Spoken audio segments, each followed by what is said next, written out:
Família Evangelizar, que alegria! Estamos juntos para mais um programa Conhecendo a Palavra com Dom José Antônio Peruso, arcebispo aqui da Arquidiocese de Curitiba.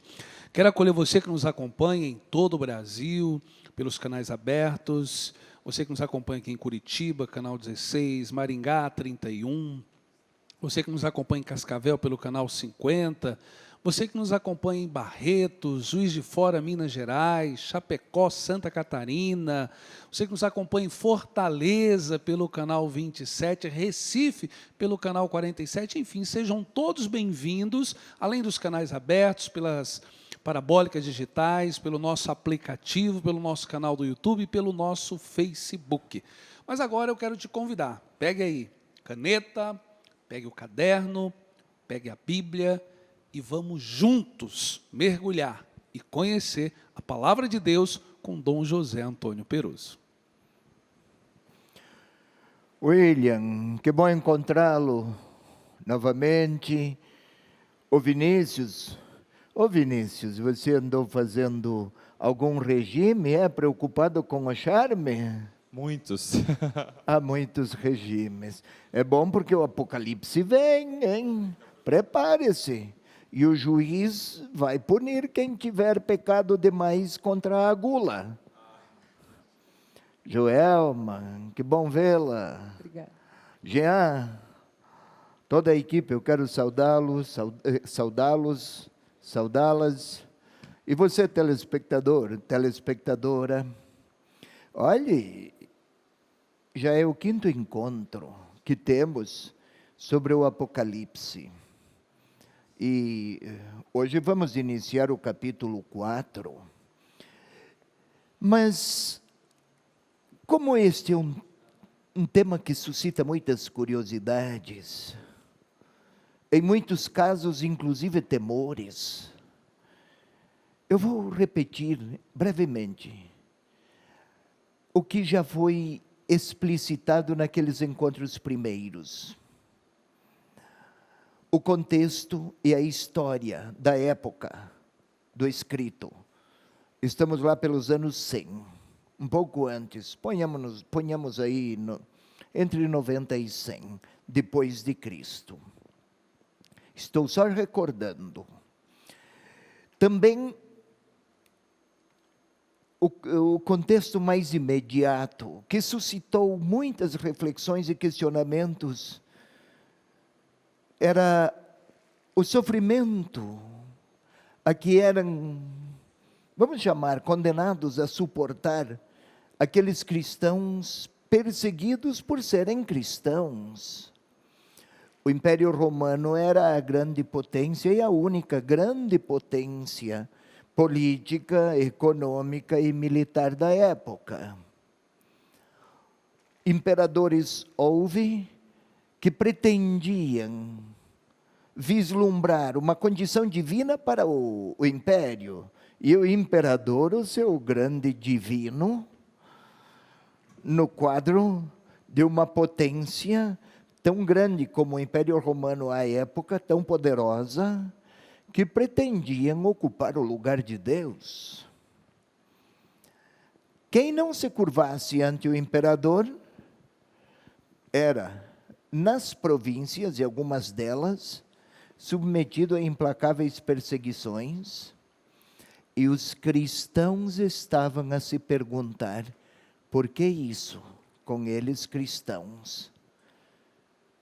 Afinal, seguir Jesus Cristo, crer no ressuscitado, trazia alguma gratificação, algum benefício, ou apenas a crueldade de uma perseguição dramática e implacável do império? Um pouquinho mais, só quero recordar, nesse contexto de crise e de muitas defecções, muita gente era tentado, e até aconteceu, de abandonarem a fé.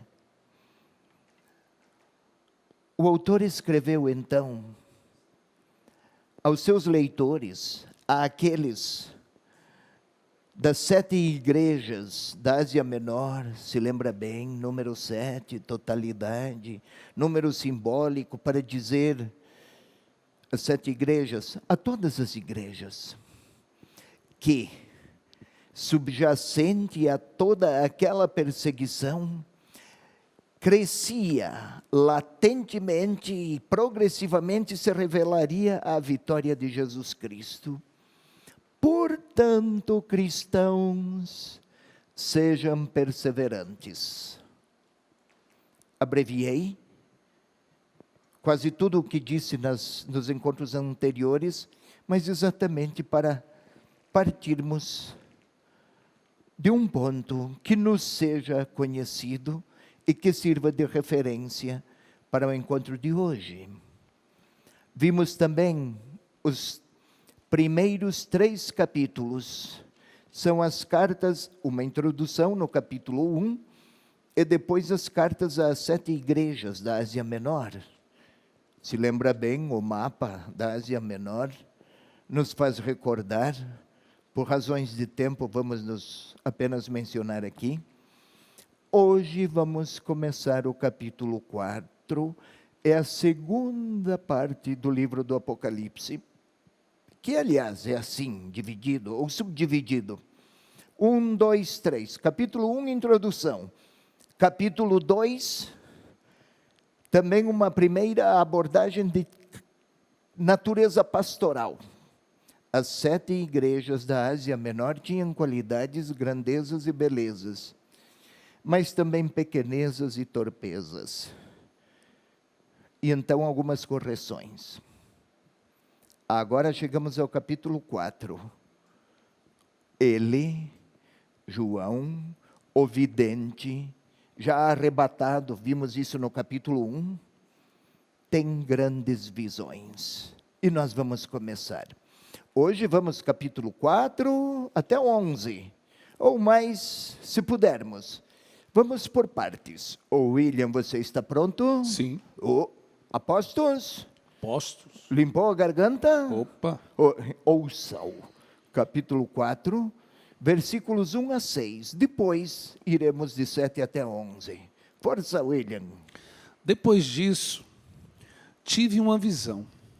Havia uma porta aberta no céu, e a primeira voz que ouvira falar-me como trombeta disse: sobe até aqui, para que eu te mostre as coisas que devem acontecer depois destas. Fui imediatamente movido pelo Espírito. Eis que havia um trono no céu, e no trono alguém sentado.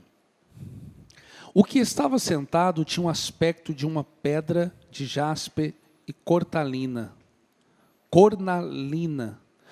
e um arco-íris envolvia o trono com reflexo de esmeralda. Ao redor desse trono estavam dispostos 24 tronos, e neles assentavam-se 24 anciãos. vestidos de branco e com coroas de ouro na cabeça. No trono saíam relâmpagos, vozes e trovões, e diante do trono ardiam 7 lâmpadas de fogo. São 7 Espíritos de Deus. À frente do trono havia como um mar, vítreo, semelhante ao cristal. No meio do trono e ao seu redor estavam 4 viventes, cheios de olhos pela frente e por trás. Então, bem, aquelas imagens estranhas, aquele jogo de imagens, algumas delas parecem bizarras, fora de lógica, cheio de olhos na frente e atrás. É alguma coisa fora de quaisquer critérios de racionalidade, porque o autor está a se servir, inclusive, da linguagem fantástica, fantasia, recorrente àquele tempo, recorrente, muito frequente e muito usual na linguagem apocalíptica da época. Vamos, porém, por partes. Aqui está, por favor, vamos à tela seguinte. William, você leu até o versículo 6, né? Capítulo Isso. 4, versículos 1 a 6, vamos chegar ao 11. O versículo 11 eu espero. Agora está começando a segunda parte do livro do Apocalipse.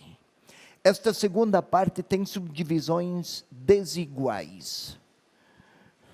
Vamos dizer assim, é como se fosse um armário com 5 portas. E nós vamos ver a primeira porta, abrir para ver o que tem lá, na primeira porta. Tem portas maiores e menores. Essa aqui é uma portinha menor do grande armário.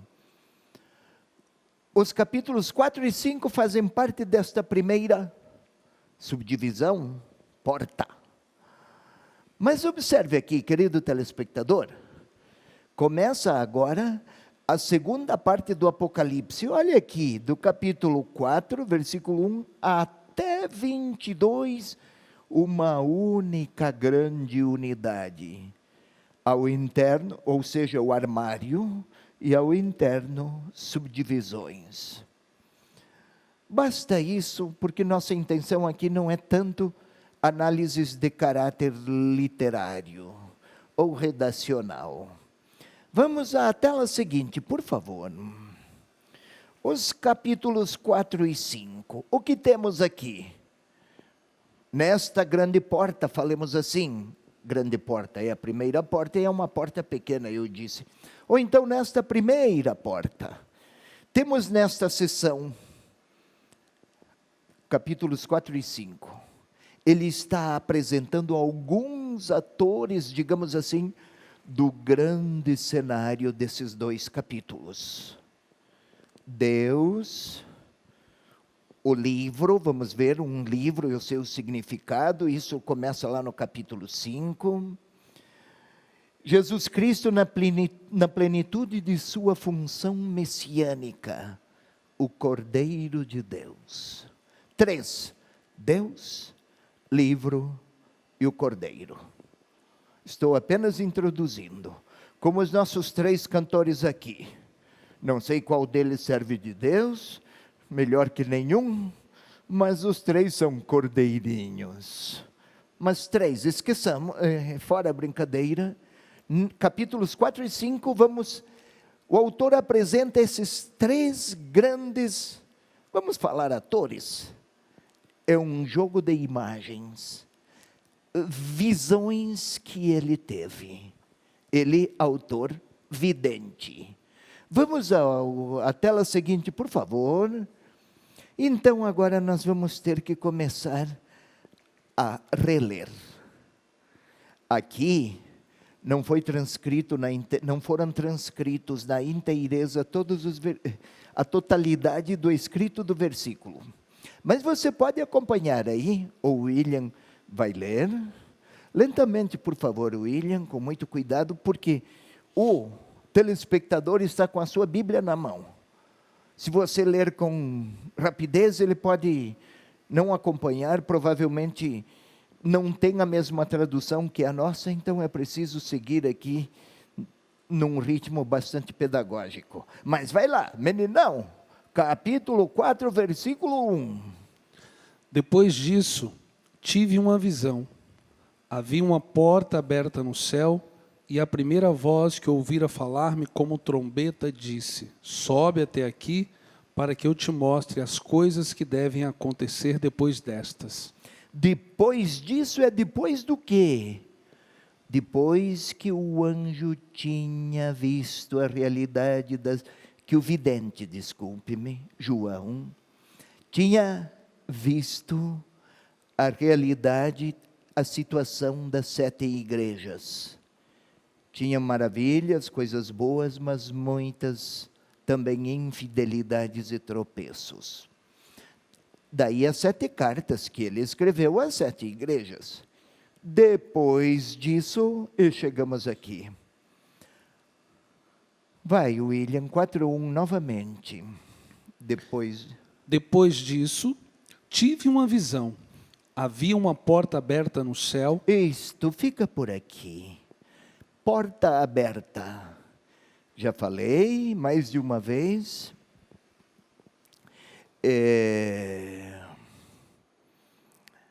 A linguagem do Apocalipse é profundamente simbólica. Vez por outra, nós usamos as metáforas, inclusive. Mas lá naquele ambiente está uma verdadeira panela de pressão. Não é que tem uma panela lá, sob pressão do calor. É a linguagem simbólica para falar de um ambiente de muita tensão.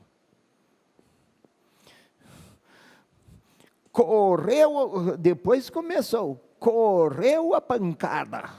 Pancada não corre. Correu a pauleira. Para falar de uma situação de briga. Também aqui, comparativamente. Depois disso, uma porta aberta nos céus.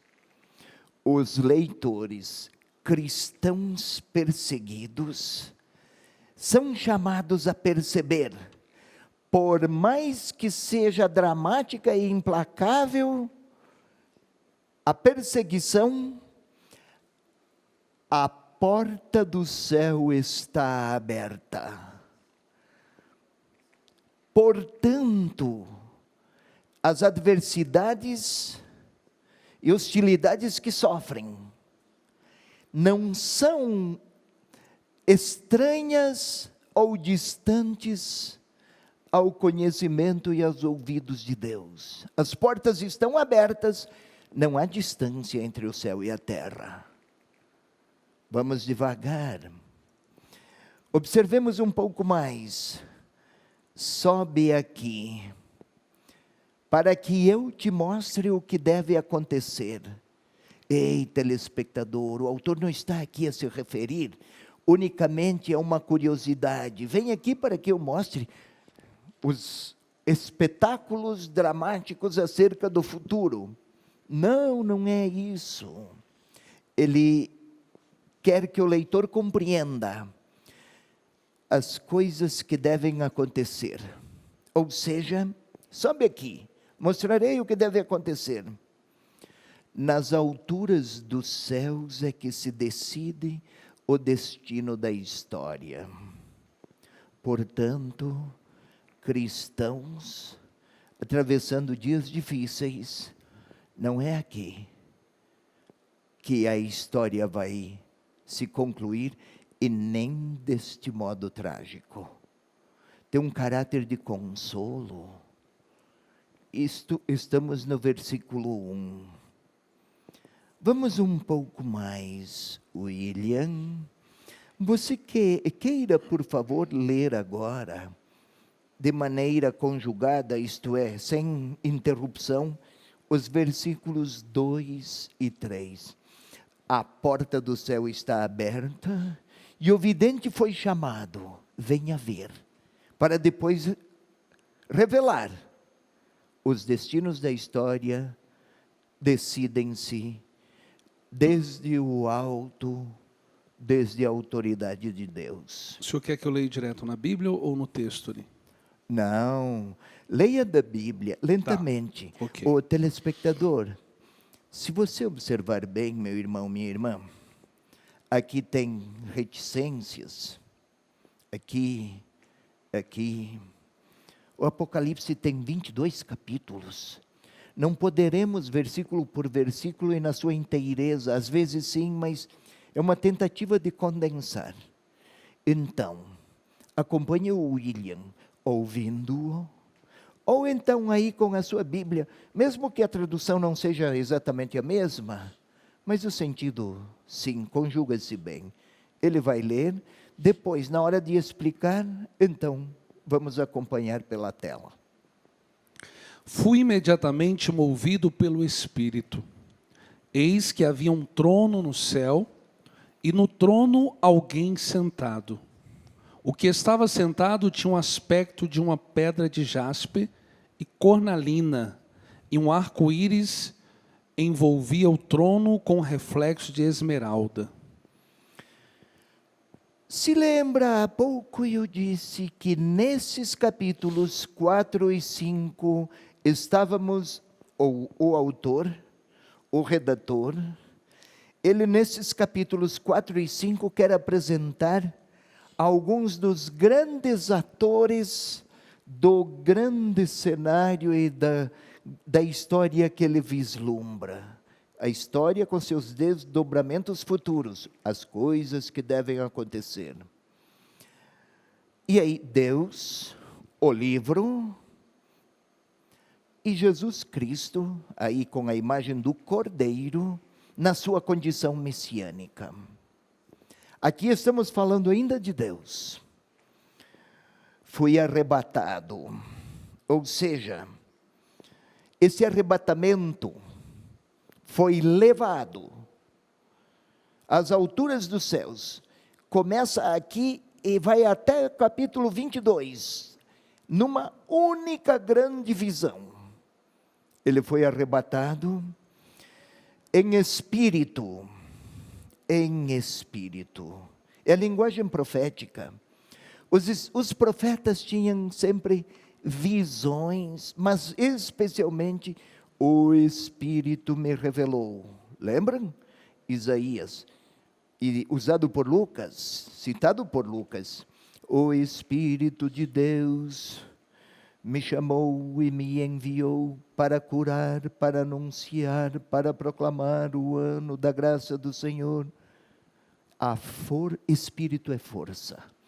A força de Deus moveu o profeta. Aqui ele foi, o vidente, arrebatado pela força de Deus. Fui arrebatado. Não é simplesmente ser levado e pronto. Não. Ele foi chamado a contemplar os domínios e a autoridade de Deus. O que viu? William, você pode retomar, por favor, novamente, a partir do 2. Fui imediatamente movido pelo Espírito. Eis que havia um trono no céu, e no trono alguém sentado. Ótimo. E para que eu não seja arrebatado pela fúria dos diretores de programa, então a gente faz um intervalo, depois a gente volta ao arrebatamento apocalíptico. Se eu não fizer intervalo, não sei se volto. Então vamos devagar. Vamos para um breve intervalo, é rápido, tome uma água, continue assistindo a TV Evangelizar. Daqui a pouco estaremos de volta lendo alguns comentários aqui nas nossas redes sociais. Tua palavra é lâmpada para os meus pés, Senhor. Lâmpada para os meus pés, Senhor. Luz para o meu caminho. Lâmpada para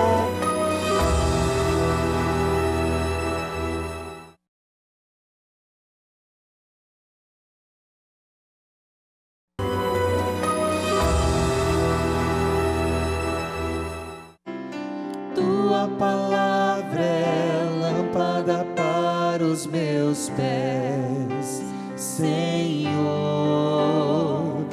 Lâmpada para os meus pés, Senhor, luz para o meu caminho. Lâmpada para os meus pés, Senhor, luz para o meu caminho. Estamos de volta, segundo bloco do programa Conhecendo a Palavra com Dom José Antônio Peruso. Enviar aqui uma saudação para a Márcia, nos acompanhando de Fortaleza pelo canal 27, o Tiago aqui de Curitiba nos acompanhando, Francisco não deixou aqui a cidade que está nos acompanhando, a Jandira nos acompanhando da Angola, Dom Peruso, e pedindo aí também orações, o grande desejo de ser mãe, a maternidade. Ótimo, muito obrigado a estes que acompanham. São muitos. Até o Ibope andou mensurando e apresentou números interessantes. Não sei se é o seu charme, William, ou é a palavra que querem conhecer, talvez os dois. Mas vamos lá.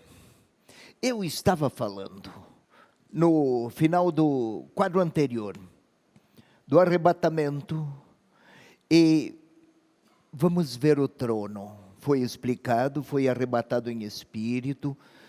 E agora, o que tem sobre o trono? Você leia, William. O que estava sentado tinha um aspecto de uma... Versículo 3? Comece no 2. No 2, tá bom. Telespectador, acompanhe. Ele vai ler com lentidão para que você não se desoriente aí na sua Bíblia. Mas acompanhe por ela. Na hora da explicação, daí, vamos aqui para a tela. Fui imediatamente movido pelo Espírito. Eis que havia um trono no céu, e no trono alguém sentado. Trono. O império e o imperador pretendia ser reconhecido na sua potência divina. O trono é o símbolo do poder. Observemos de novo. Leia, William. Fui imediatamente movido pelo Espírito. Acompanhe, telespectador. Agora o William. Segue, meninão. Eis que havia um trono no céu. Tomemos aqui, por imagem, esta cadeira, trono, os reis, os governadores. Sentar-se no trono era sentar-se na sede. A palavra sede está associado com cadeira. Trono. O que tinha lá no trono, William? E no trono alguém sentado. Nem fala quem. O nome de Deus é de uma grandeza tal que a pronúncia humana é quase blasfema, porque o humano é tão pequeno que pronunciar o nome de alguém onipotente e infinito não era permitido pelas tradições religiosas de origem judaica. Então, alguém. Como era esse alguém que estava lá no trono, William? O que estava sentado tinha um aspecto de uma pedra de jaspe e cornalina, e um arco-íris envolvia o trono com reflexos de esmeralda. Olhe aqui, por favor, querido telespectador. Sentado, exercício de sua soberania. Aspecto de pedra de jaspe e cornalina. São pedras transparentes e de muitas cores, belíssimas. Atraem os olhos. No Apocalipse, é frequente o recurso a imagens ligadas ao complexo sensorial humano. Um livro que é doce no começo e amargo depois. Doce, amargo, o paladar. Brancas, vestes brancas, animais vermelhos e cada cor a sua significação, a visão. Ouvi um grande grito ou uma grande voz, parecido com o fragor de grandes águas, o ouvido. Pois bem, aqui também a pedra de jaspe, muitas cores, também cornalina, todo um jogo de imagens, um arco-íris e tantas cores, tudo para referir-se à magnificência daquele ser sentado no trono. É o trono de Deus e ele quer falar de Deus. Pois bem,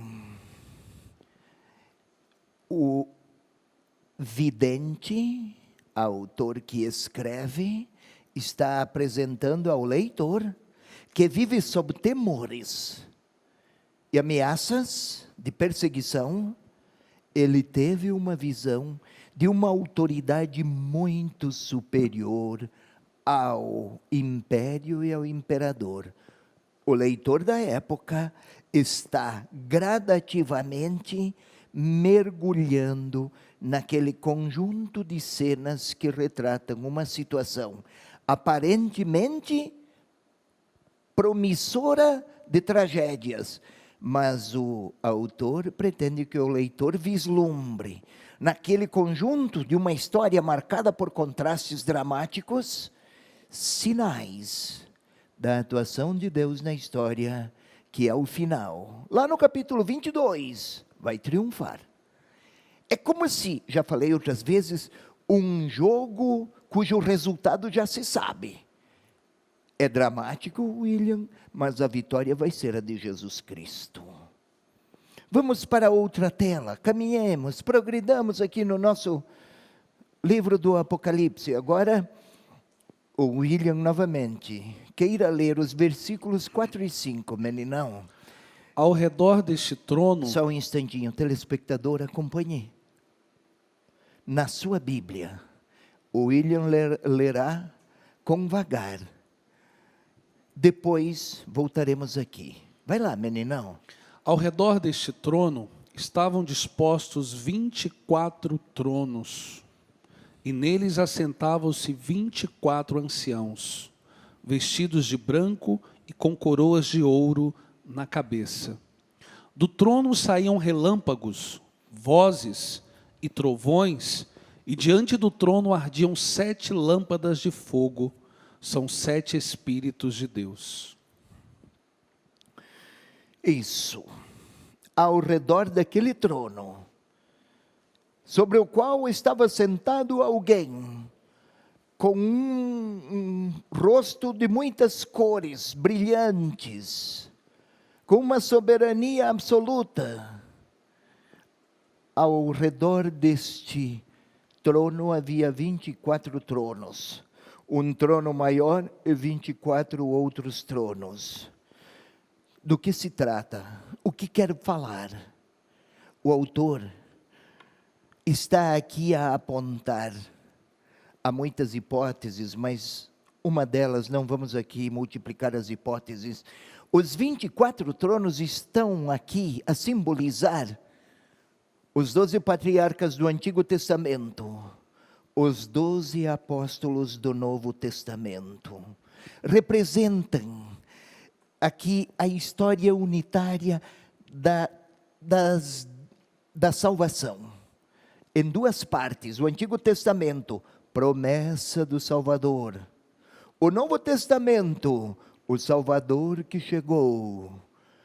12 patriarcas esperançosos representam aqui o Antigo Testamento, pais de todos aqueles que desde o Antigo Testamento sonharam com a salvação. 12 apóstolos, os que maravilharam-se com a salvação chegada. Ou seja, eles participam do governo da história. O povo e a comunidade dos salvos, do Antigo e do Novo Testamento, nos outros tronos, participam da condução da história, junto com Deus. A eles foi-lhes dada a autoridade, participam da autoridade de Deus no serviço de salvação da história. É um jogo de símbolos, nós precisamos ler com algum vagar. Eles assistem a Deus no governo do mundo, os tronos. Participam do seu poder real, né? Porque deixam suas coroas, né? Tem Isso. suas, como é que é? Pode falar das coroas? 24 anciões vestidos de branco e com coroas de ouro na cabeça. Na realidade, o leitor está aqui, é convidado a antever o destino final da história. Estão perseguidos, sofrem, mantenham-se perseverantes, porque eu tive uma visão. A história será, no seu término, terá a grandeza que essas imagens representam. Deus no centro e a comunidade, a grande comunidade dos salvos em torno a Ele. A história pertence, pois, aos que forem fiéis a Jesus Cristo. As vestes, que cor? Qual é a cor das vestes, William? Pode, telespectador, o William vai, leia aí na sua Bíblia também, vamos ver. Vestidos de branco e com coroas de ouro na cabeça. O branco. Ei, telespectador, já falei várias vezes, vamos voltar. Quando Jesus se transfigurou, suas vestes se tornaram brancas. E Marcos até ilustra, reforça, um branco que ninguém, nenhuma pessoa, nenhum homem poderia branquear naquele grau. Isto é, aquele branco era a cor celestial. Somente quem é de natureza celeste é capaz de uma veste como aquela. Lá no Evangelho, falo aqui, vestidos de branco, vestidos da realidade celestial que os envolve. Mas são 24 anciãos que atravessaram a história, viveram-na, experimentaram também eles contradições, negações e perseguições. Vai um pouco mais, William, observe, do trono saíam relâmpagos, não é preciso, temos aqui, acompanha comigo, telespectador, telespectadora, do trono saíam relâmpagos, vozes, o que é que saía do relâmpagos, vozes, trovões, é isso, William? Isso. William, você é capaz de frear um relâmpago? Não. Ah, não! Não é? Então é tão humano. Somente Deus tem autoridade. Então está falando do trono, é o trono de Deus. Você é capaz de desencadear um relâmpago ou trovão? Não. Aquela autoridade do trono é somente de Deus. É este o sentido que está a mencionar, telespectador, aí na sua Bíblia. Do trono saíam relâmpagos, vozes, trovões. Caramba, ver um negócio desses, eu me assusto. O William não, porque ele é fortão. Mas, gente, são linguagens ricas de imagens para que o leitor, usuais à época, para que o leitor possa olhar para os dramas do presente, segundo a ótica da vitória já assegurada por Deus. Tem os 7 espíritos. Espíritos são força. O que tem aí com os 7 espíritos? Você pode ler, William? São 7 espíritos de Deus. Os espíritos, a palavra espírito está associada com força, com potência. 7, totalidade, plenitude. Esta expressão está a apontar para a plenitude da potência divina, da potência de Deus. Essas imagens dos 7 Espíritos de Deus vêm lá do profeta Zacarias, capítulo 4, versículo 10. Por razões de tempo, eu só menciono. Os 7 Espíritos são forças, mensageiros de Deus, enviados para agir na história. O Vinícius, imagine esse cristão do final do primeiro século, perseguido, atemorizado, com medo, perguntando-se sobre o futuro, querida Joelma, ou então Jean. Cristãos morrendo, alcançados, presos. E agora? Os 7 espíritos estão aqui a indicar, mas leem o Apocalipse. Com medo, mas leem o Apocalipse. Estão a ler sobre os 7 espíritos. Quer dizer que a plenitude do poder de Deus vai agir na história. Então persevere. Os perseguidores têm poder, o do império. Há um poder maior do que qualquer perseguidor e qualquer império. É isso que o autor gostaria que o leitor percebesse. Isso para aquele tempo, mas vale para hoje. Dificuldades que você enfrenta, contradições, dramas e temores que a vida lhe reserva, filha. Às vezes cansaços, desilusões, frustrações, quem não as tem? Acho que você também, vez por outra, derrama alguma lágrima, não é, meninão?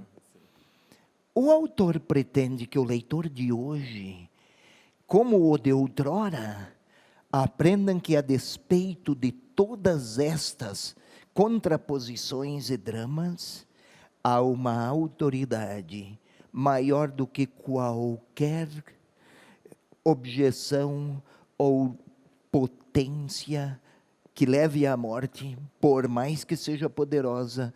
Não tem 7 espíritos, 7 é plenitude. Vamos um pouco mais. Tem lâmpadas de fogo, 7 lâmpadas de fogo. Aqui faz lembrar o culto. É uma espécie, um símbolo cultual. A visão que o autor tem é de uma grande liturgia, que começa no capítulo 4 e vai até o capítulo 22. Uma liturgia imensa, que não termina, não porque é demorada e é chata, porque é a grande celebração da vitória de Deus sobre a história tão marcada por lágrimas e sofrimentos. O Apocalipse é a celebração da vitória. Passa, e ele tem as visões dos dramas da história, o vidente, mas ele pretende que o leitor não interprete o jogo apenas até os 20 minutos do primeiro tempo. Vamos usar imagens aqui. Espere o jogo todo, a vitória chega. É uma vitória de virada, se quisermos falar assim. O que parece triunfo da morte e do mal, tudo isso será superado pela vitória do Cordeiro. Vamos mais um pouco, que o tempo passa, como passa o tempo. Vamos lá, o versículo 6. À frente do trono havia como que um mar vítreo, semelhante ao cristal. No meio do trono e ao seu redor estavam 4 viventes, cheios de olhos pela frente e por trás. Mar vítreo. Mar vítreo é mar de vidro. O vidro é transparente, o vidro que conheciam na época. Aqui foi traduzido mar vítreo, mas há Bíblias que traduzem cristal, outro mar transparente. Seja como for, aí a tradução que houver, a luz atravessa o vidro. Luz está associada com Deus. O mar inferior, este mar que nós conhecemos, estamos naquele tempo, os oceanos são marcados por perigos, por ameaças, e daí por extensão, por domínio da morte. sangue, violência. Mas o mar, a cosmovisão do tempo, daquela época, desde os inícios da tradição bíblica, o Gênesis, imaginava-se que havia água aqui embaixo, água no alto, e o céu a segurar aquelas águas aqui no meio. Estamos nós, e vivemos aqui. O mar lá de cima é um mar transparente. O mar é grande, né? Põe imensidão aí. O mar vítreo é expressão do poder infinito de Deus. Água cristalina é de vidro, é transparente, é serena. Mas tem 4 seres viventes. Você pode ler sobre esses tais de seres viventes aí, William? Versículo por versículo? O versículo 6. 7 no caso agora, né? 6. Então, retomando. À frente do trono havia como que um mar vítreo, semelhante ao cristal. No meio do trono e ao seu redor estavam 4 viventes, cheios de olhos pela frente e por trás. Não diz que seres vivos eram esses, cheios de olhos pela frente e por trás. Nossa, os olhos são símbolo da inteligência e da sabedoria. Os 4 seres viventes, imaginava-se que o mundo era quadrado. Hoje tem gente que fala da terra plana, né? Cada idiotice. Mas naquele tempo se pensava, 4 cantos do mundo. 1, 2, 3, 4. Eram 4 seres vivos que mantinham o controle das potências da história. Eles também estão diante do trono e estão subordinados à autoridade de quem está diante do trono. Daí, os 4 pontos cardeais. Estamos falando o autor está apresentando ao seu leitor a grande imagem do universo que ele vislumbra. Já vimos 24 anciãos, a história. Agora os 4 seres viventes, o universo, o mundo criado. Vamos um pouco mais. Retoma o 6, por favor. À frente do trono havia como que um mar vítreo, semelhante ao cristal. No meio do trono e ao seu redor estavam 4 viventes, cheios de olhos pela frente e por trás. Estes olhos cheios, 4 seres viventes que mantinham o controle sobre a história, sobre o mundo, cheios de olhos, eles são portadores da ciência, da ciência universal, da providência de Deus. Eles também se curvam diante de Deus, eles também o adoram. De novo, ei, telespectador, não vai imaginar 4 seres viventes com olhos na frente, atrás, por dentro e por fora. Você já viu algo assim?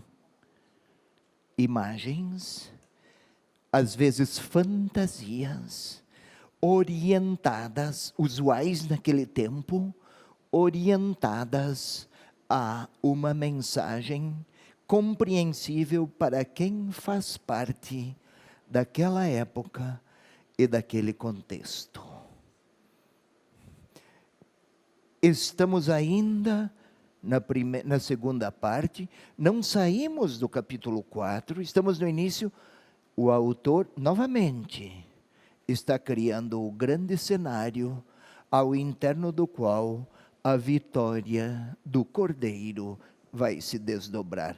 Mas vamos devagar. Ei, telespectador, não se assuste. Quando é que vem aquelas imagens que as estrelas caem, que a terra treme, que o mundo se abre em grandes fendas?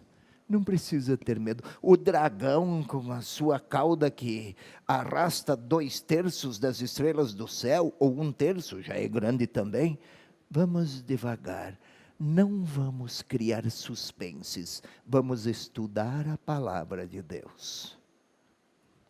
Nós vamos para um breve intervalo. Eu quero convidar você que está nos assistindo a se inscrever no nosso canal do YouTube, youtube.com/TV Evangelizar Oficial. Acompanhe lá todos os nossos programas e também a curtir a página da TV Evangelizar, facebook.com/TV Evangelizar é preciso, tá bom? Curta lá a nossa página. Vamos para o intervalo, voltamos já. Palavra de salvação, somente o céu tem pra dar. Por isso meu coração se abre para escutar.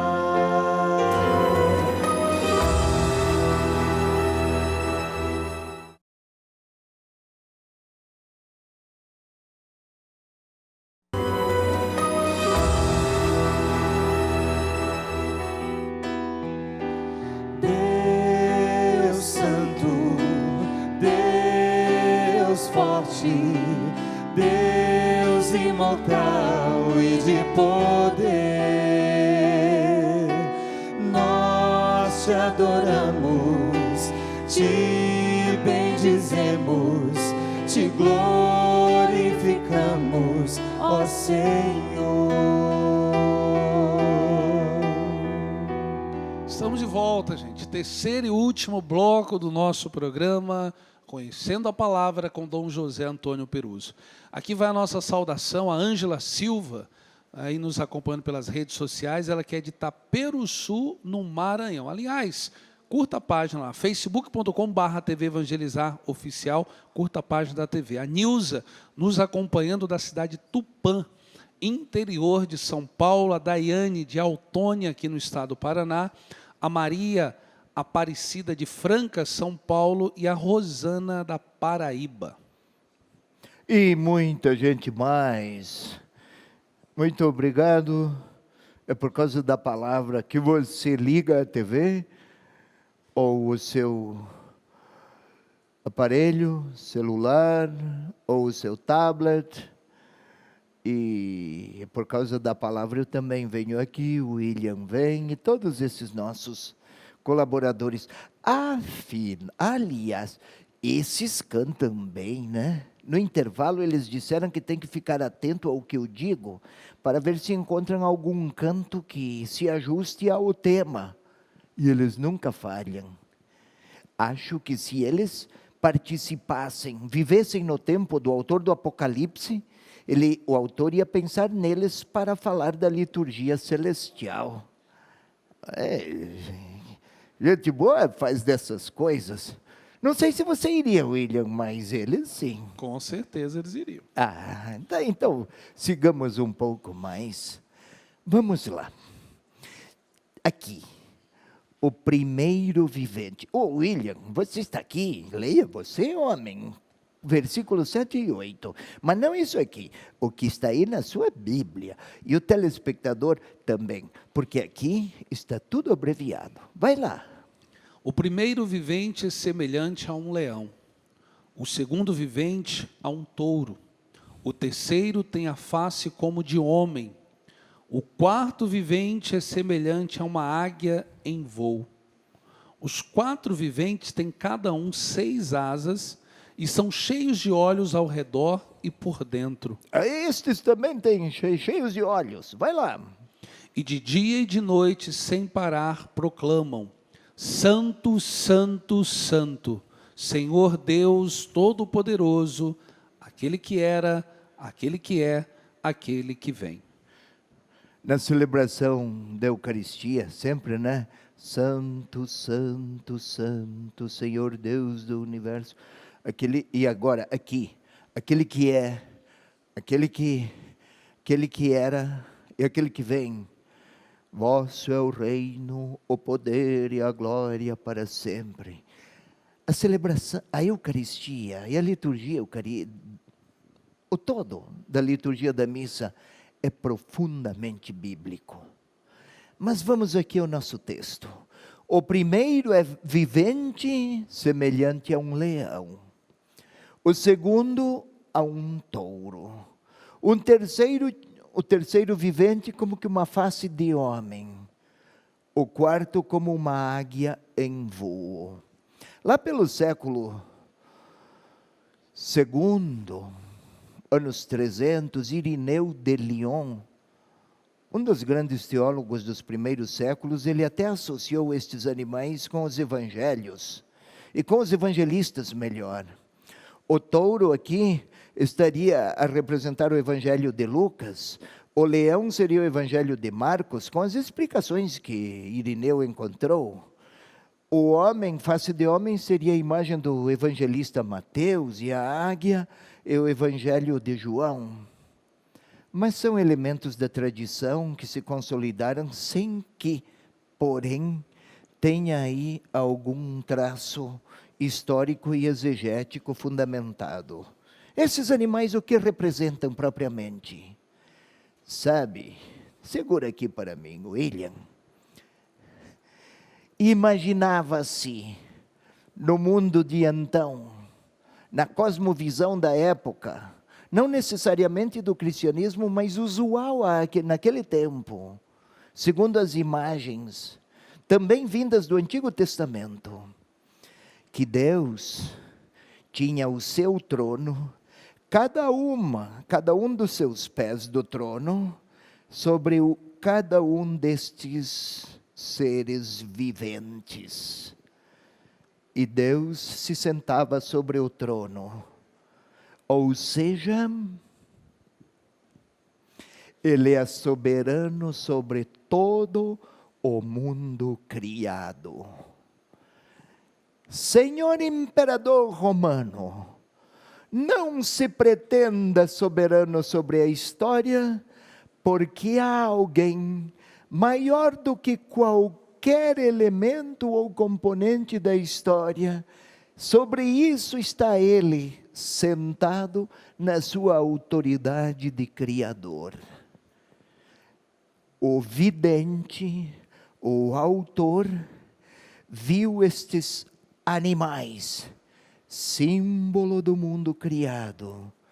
Se antes ele tinha o controle e autoridade sobre os anciãos e sobre o mundo, a humanidade, agora a simbologia está a apontar para a autoridade de Deus sobre o mundo criado. E a história nesse mundo, a história construída nesse mundo. O leitor ainda não sabe qual vai ser o final, mas ele já está antevendo a alguém maior do que qualquer potência histórica. Acima da história, há alguém que mantém o governo do mundo, e os elementos históricos servem apenas de suporte para o seu trono. É Ele o grande personagem.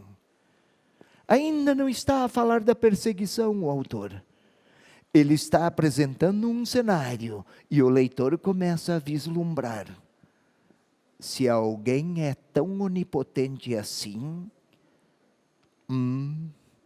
quem sabe o imperador não tem a força que pretende ter. E aí, estes seres têm seus olhos ao redor e por dentro. É o mundo criado que reconhece a soberania de Deus, desde dentro e desde fora do mundo criado. Tudo está subordinado à sua autoridade. Sigamos, agora o versículo 9, por favor. A partir de agora, os versículos foram colocados na sua inteireza. E o William, se você quer ler na sua Bíblia, está bom. Se quer ler aqui, também, sinta-se à vontade.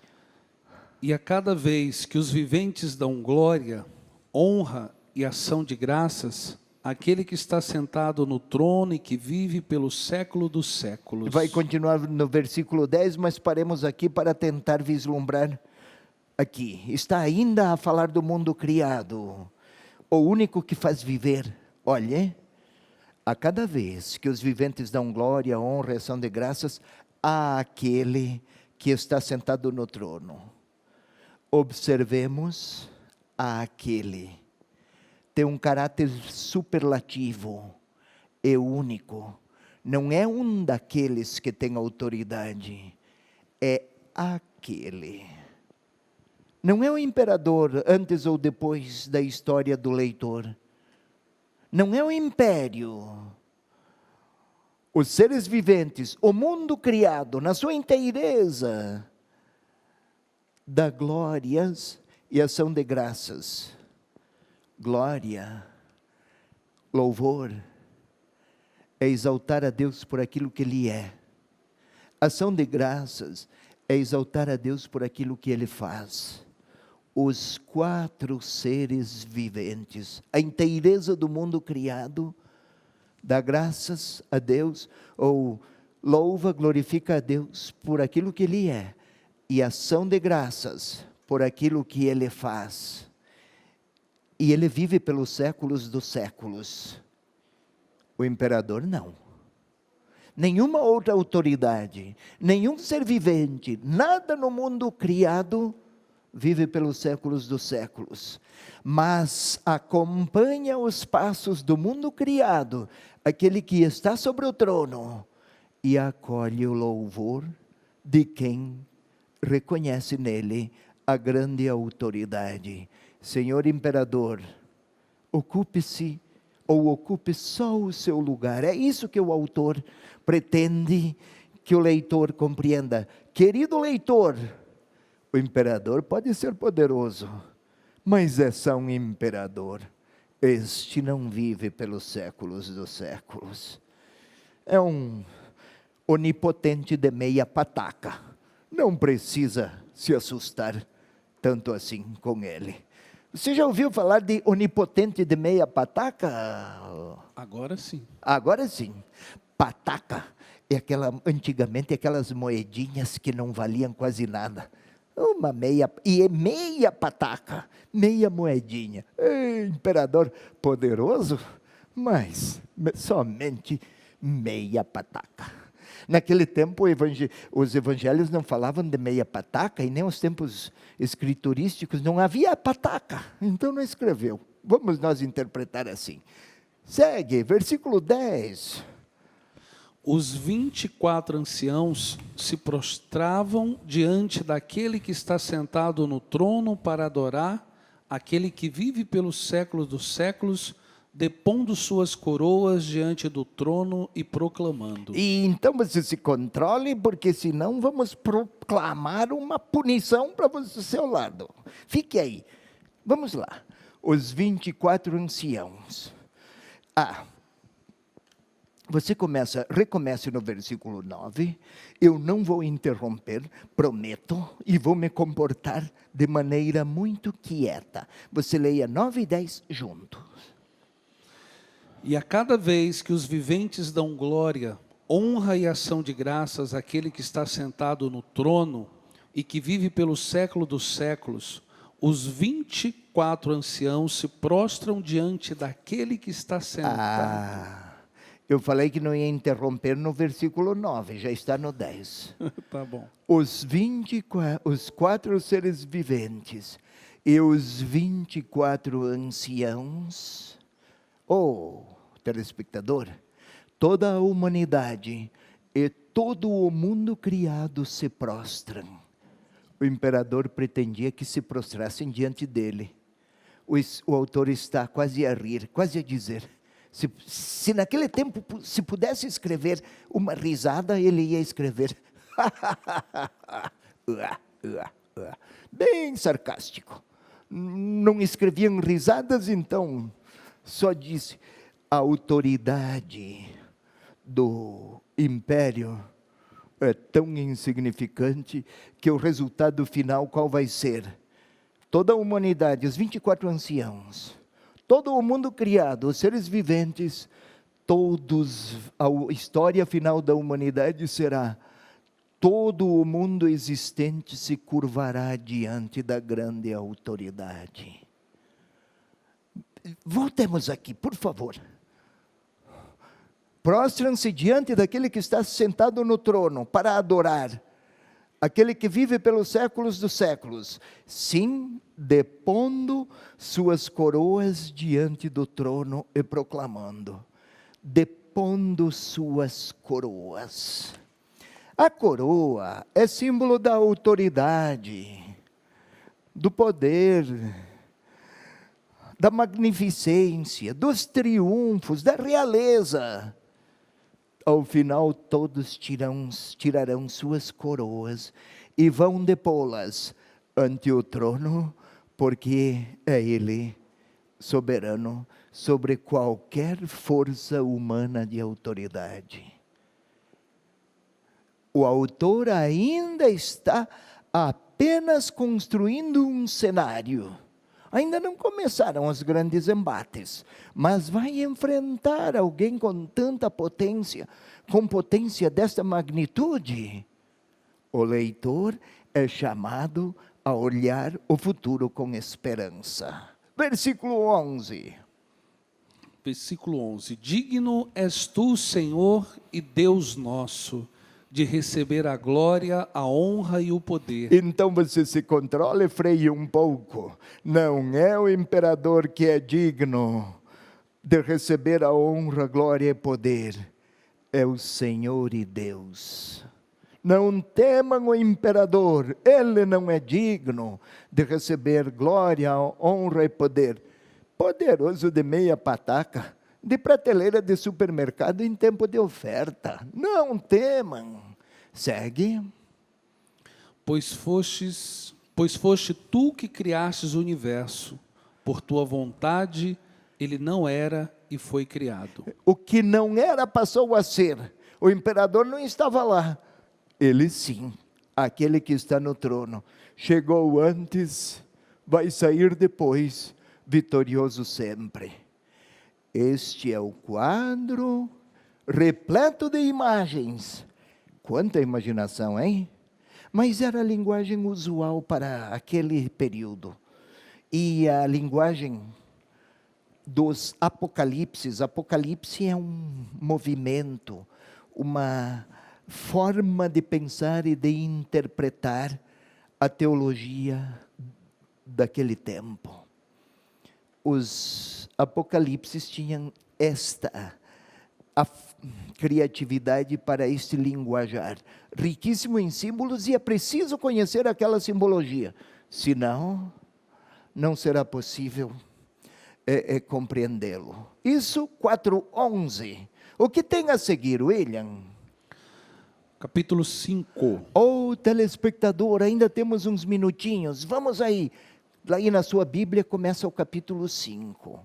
Na Bíblia de Jerusalém tem um título aí para o início do capítulo 5. Qual é, William? Não tem. Não Jerusalém não.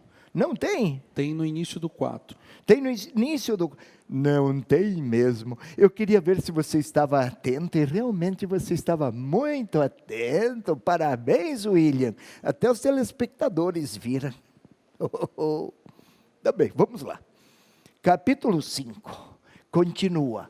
Mas voltemos ao capítulo 4. Só no título, por favor. Olha, aquele título é muito ilustrativo. Sim. Deus entrega o destino do mundo ao Cordeiro. Lembra que no início eu falei que nos capítulos 4 e 5 havia Deus, o mundo criado e o Cordeiro. E o autor está apresentando o grande cenário que é o mundo e a história, no qual vão se desdobrar os grandes acontecimentos que o Apocalipse vai revelar. Apocalipteo, verbo grego que significa desvelar.